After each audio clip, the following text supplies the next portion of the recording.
Hello and welcome to the Community Voices podcast from Tuktu. I'm your host Rustam, and for those of you who've just joined or are new to our community, Tuktu is a platform that helps families connect with caregivers and companions from their neighborhood.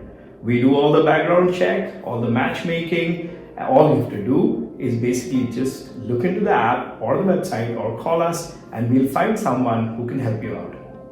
So today, I'm really excited because I have my good friend and dementia expert from Vermont, Rachel. Rachel, welcome on the show. Thank you so much for having me. I'm thrilled to be here. And Rachel really embodies the whole feeling and the whole concept of community as we know it. She's not just a dementia expert in OT, but she's always is probably the most helpful person who I see whenever I walk into Hula, which is the place where we work with. Rachel is also super kind. She does a lot of trainings. She provides a lot of guidance to other OTs, and it's just been a pleasure knowing her. So I wanted to invite her today so that we could share her insights about dementia and other stuff that she works with. So Rachel, you spend a lot of time helping families and individuals. Not just as a clinical expert, but you've been someone who knows what it is to care. I know your personal story, you've done it with your parents as well.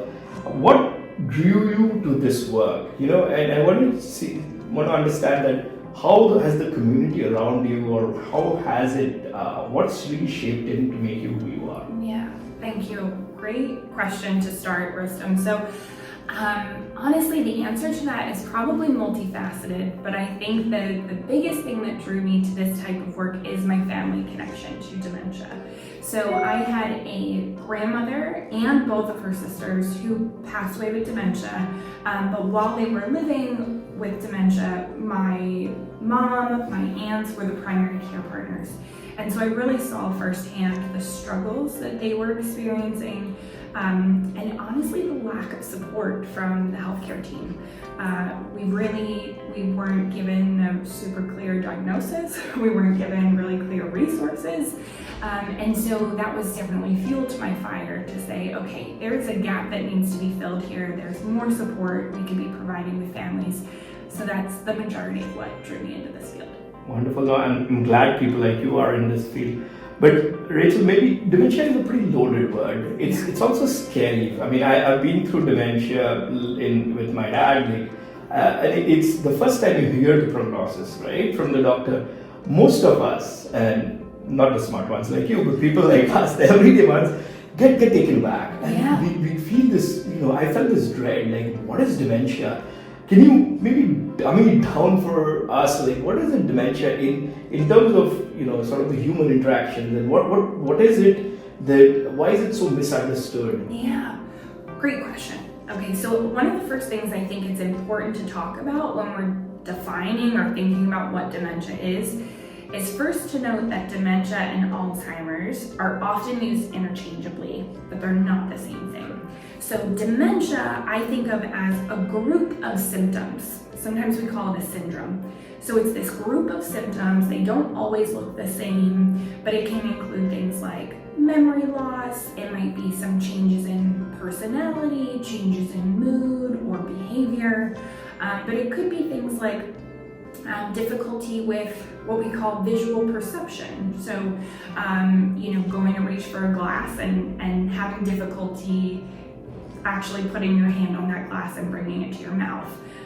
It could be difficulty with math calculations. There's so many different things that can be lumped together, and we call it dementia. And because for me, for example, I noticed that my dad didn't remember any of his bank details. Yeah. Right? Or phone numbers. Yes. And that's how he started. And then he stopped remembering, where I was. He recognizes me, of course, but he doesn't remember what I do. Which is sometimes not bad, because when I go home, he gives me gas money. Yeah, there you go. but it is challenging, because for my mom and for people around him, it's hard to understand. Yeah. Maybe can you give us something like what does it feel to go through this process of dementia, or what does it feel to be someone who has a loved one who has dementia? Yeah.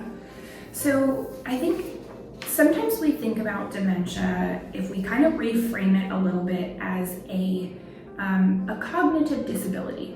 So in some ways, it's that we as a society have set expectations about how people function in the world.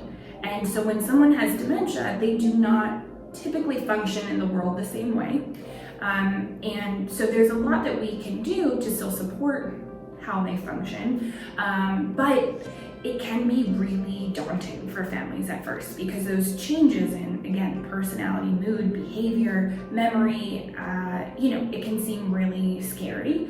But what I try to remember is it can also be potentially scary for the person living with dementia, right? So we want to have patience and compassion. And I say that understanding that living with somebody with dementia 24/7 requires quite a bit of patience. But I do think if we take a step back and think about, okay, the person living with dementia has a condition that impacts their brain, and the brain controls everything, right? So potentially every area of life or function could be impacted in some way. So we just want to allow that person with dementia to have, again, if we come at them with patience and compassion, we can give them more potential to function with their best quality of life. That's a beautiful thing to say. And I watch my mom. She's probably the most compassionate, patient lady. Yeah. I still feel she's sometimes at her wit's end, right? It's a long, hard process. And Rachel, what makes it even, I would say, sillier is everybody has an advice. Yes. Right? Yes. And there is so many myths flying around. I mean, there's somebody, I remember a couple of years back, who came and told my mom to cut my dad's intake of like some sugar or some protein. He said he's going to recover, just don't give him this.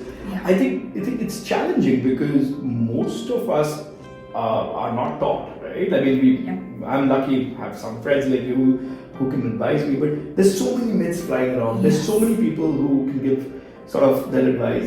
What are some of the common myths that you've seen and you wish people would let go of these? Yeah, I think the biggest one that comes to mind for me is this idea that having a diagnosis or being told you have dementia automatically is doom and gloom or, a death sentence of some kind.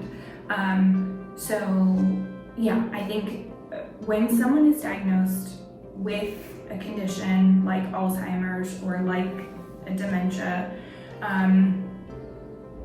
making sure that we're thinking about their quality of life. Just because you're diagnosed with something like dementia or something that causes dementia does not automatically mean that you have a poor quality of life. I think for me that's the thread throughout all of the families I work with, and this is not to take away from the challenges that go along with having dementia or caring for someone with dementia, but I do think that we need to reframe, what does meaningful life look like? And that's still achievable with dementia. We just need to make some tweaks to our daily structure, our environment, and the way we communicate. Mate, that is such well said, right? Like, it's to get the stigma away from it and not to make the person feel bad. I think that's priority one, right? Yeah. But a lot of us often, we don't really know a lot about what we should expect when somebody gets dementia. What we should expect when we hear of the diagnosis. What's the things that families often miss out, and what should we be preparing for, in your opinion, when we hear somebody says like, hey, you think your dad or your mom has dementia? Yeah. So I think there's a couple things to keep in mind. One is that we don't want to assume right away that the person living with dementia has no capacity to contribute to the conversation. So to whatever degree is reasonable for that individual, and again, this will depend on each person, but involving them in the conversation. So making sure that that person living with dementia is still able to articulate their wants, needs, and desires and have a say in what life looks like. And then from the occupational therapist in me, the other thing I often think about is for many types of dementia, we have what's called procedural memory. it's like our muscle memory. Muscle memory. And muscle memory typically stays with us longer than other types of memory. So if we think about something like Alzheimer's disease, oftentimes we'll see that people might lose their short-term memory first. Long-term memory typically stays with them longer. But muscle memory typically stays with us the longest. Wow. So if we know that, and we know that we're newly diagnosed, we can start to set up routines to build up muscle memory. Wonderful. Yeah, so Great that's advice. one of the best things that we can do is build routine. It creates more independence throughout the process. Yeah, and you want them to live with dignity, right? Exactly. You want them to keep doing the stuff that they're doing. I love your advice about codifying the process and really focusing on the muscle memory and keeping them going. I think for me, at least from as a family member, I see the family caregiver's role being very paramount here. Absolutely. Right? And I talked about my mom, I talked about my brother and others who are closer to my dad. I see that they put in a lot of effort in what they're doing on a day-to-day basis, both learning and executing. What advice or what suggestions would you have for family caregivers, often the most stressed ones, right? Yeah. First, I would say thank you for what you're doing, for the care you're providing, and for the love that you have for your family member living with dementia. I think the best advice that I could typically give to families would be identify some way, shape, or form of accessing respite. So whether that be, accessing formal care and formal services, or even if it just means you call your friend and you say, hey, can you pick up takeout and come over for dinner tonight? I just need someone to come hang out with me for the evening and give me an hour break. Anything you can do to give yourself some time to step away and prioritize your own self-care and needs. I recognize that's so much easier said than done. But yeah, any sort of respite. Such a beautiful thing to say, because I think it's so important to remember that you can only support or help others if you yourself feel comfortable, right? Respite care is super important. I'm super glad you said that, because that's what Tuktu provides, and we're super. That's how we started as well. Is everybody needs to take some time out for themselves, especially when you're doing such an important work of supporting others. Any tips or resources out there that you would like to recommend for family caregivers? So that also is really potentially family specific in terms of what they need the most, but I think that you're right, Rustam, looking into, can you access things like Tuktu, who will help you identify respite services that you need. Outside of that, I'm typically recommending, when we talk about healthcare professionals, finding healthcare professionals that do have a niche or specialty in dementia. And this is no shade to my colleagues, but not all of us have spent the time to have really this niche or specialization. So just making sure that when you're connecting with healthcare providers, that they have the background and experience so that they can also provide you with appropriate guidance and support. Great. No, thanks for that advice. I think a lot of us listening in would really gain from that. And we often take life very seriously. So I maybe tell us or share an experience when it was fun, it was funny, it was something that you felt was like, we're all humans, and yes, maybe something from your experience that yes, you could smile about. Absolutely. I mean, honestly, even though so much of this work is heavy, there really is beauty in so many of these small moments, and I function. So much of my work is in identifying meaningful activities. So I love the idea of having fun and goofing off and just being silly with clients. One story does come to mind. I actually shared this at this client's funeral with family's permission, of course. But I had a client I was working with her in the home. She told some sort of silly joke. And my reaction, being me, I closed my eyes, started laughing, but I did head back, mouth open, like, ha, ha, ha. And in those couple of seconds that I had my mouth open, she shoved an Oreo in my mouth. And I remember being so shocked, like, where did this Oreo come from? Are you just carrying Oreos in your pocket? But she just thought this was, the funniest thing ever. We had a really good laugh. You do have a big laugh. Yeah, I can't help it. I can't blame her for having the inclination to shove an Oreo in her mouth. She's just ready. But that's hilarious. Yeah, it was great. Just a moment of levity for all of us. That's great. I remember with my dad as well, just to share a funny moment, he sort of, we took him for some documentation work in the bank because he'd forgotten his bank account.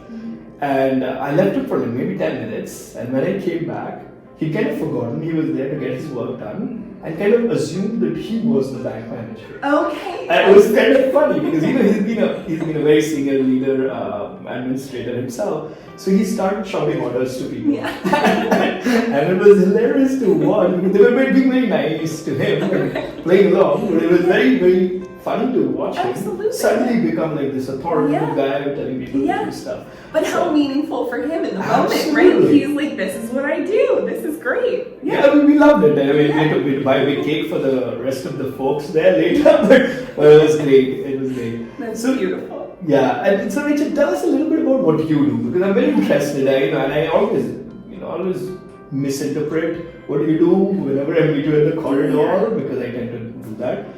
No, you do a great job. My job has kind of transformed over the years, so it's not an easy one to define. So I am an occupational therapist by background with a niche in dementia care. So much of my career up until maybe a couple of years ago has been spent providing direct patient care or treatment to individuals living with dementia and their families.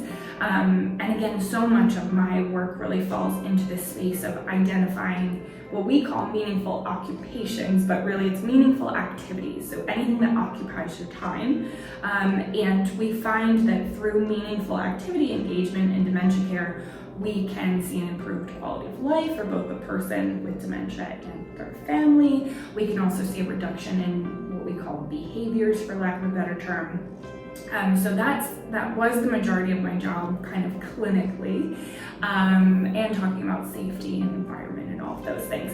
But since then, I've transitioned more to a consulting role. So I still do similar work, but more in a kind of coaching or consulting space virtually.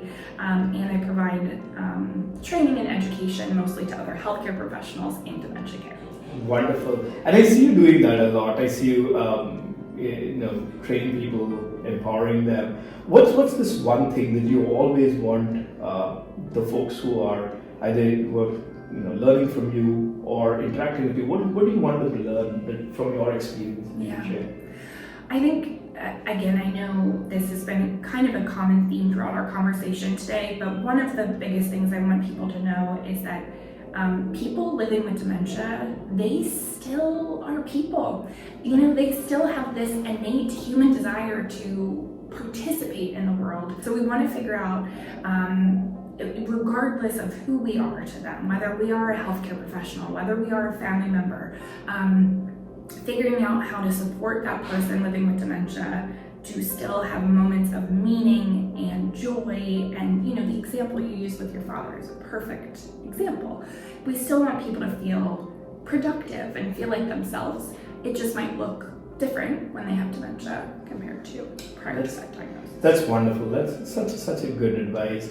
And Rachel, I don't know how much you know about Tuktu, but at Tuktu we try to create this kind of a village around people. I love it. Not just dementia, but anybody who wants to use us, whether you're an older person or whether you're you just had a baby or whether you have some different needs.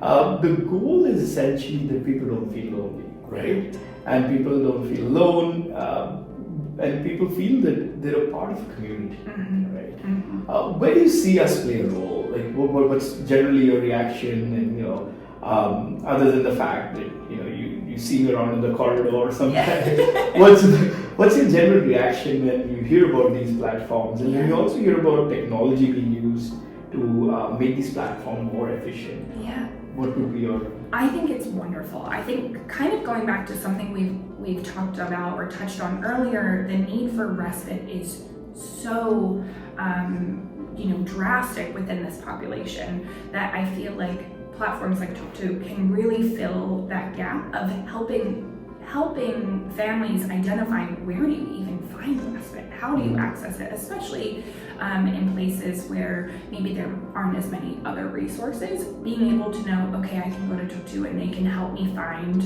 a qualified professional to help support me. I also think so much of our culture and society, I'm going to speak to the US right now, but so much is like the individual, right? You've got to be self-reliant, take care of yourself. That's not a sustainable model. We need a village. We have to figure out where these supports are within our community, and so being able to find places or other people through Tuktu is really valuable. Wow, no, thank you, and I'm so glad to have you in my village. I'm so grateful for you too. It's really wonderful. So, last question: recommend a book or a podcast or a movie that you would like all of us to watch or read. So many. While not directly related to dementia or caregiving, for me personally, I love the We Can Do Hard Things podcast. We Can Do Hard Things. Yeah, it fills my cup, fills my soul, gives me the little boost I need to keep going. I know everyone has different preferences, but that one is definitely a cup filler for me. Wonderful. Thank you so much, Rachel, for coming in and for really sharing in such a candid manner about all the things that, about dementia, about respite, about how we can interact as a community. Any farewell thoughts before we let you go? I'm just so grateful that you had me on. Thank you so much, Rustam, for having me, and thank you to the entire community for letting me share time with you today.